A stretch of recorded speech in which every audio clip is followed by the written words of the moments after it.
नमस्कार मित्रांनो, आज गेलो होतो वज्रेश्वरी आणि उत्कर्ष आमचा अचानक पाण्यामध्ये पडला गरम गरम.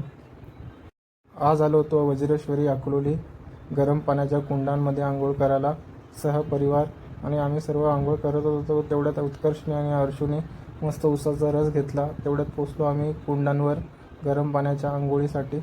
हर्षू आणि उत्कर्ष खूप मस्ती करत होते आणि हर्षूने उत्कर्षला आतमध्ये ढकेलला, पाण्यामध्येच पडला गरम. तेवढ्यात आम्ही नदीमध्ये आलो आंघोळ करायला थंड, आणि उत्कर्ष बेडकासारख्या उड्या मारून आंघोळ करत होता. तेवढ्यात आम्ही साईबाबाच्या प्रतिशिर्डी इथं दर्शनासाठी आलो.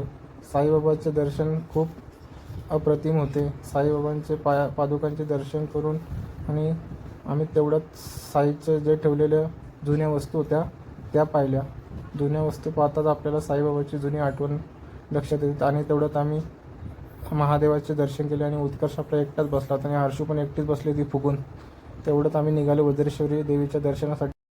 पुढचा पार्ट पुढच्या ब्लॉगमध्ये बघा. Bye bye. कसा वाटला कमेंट करून सांगा.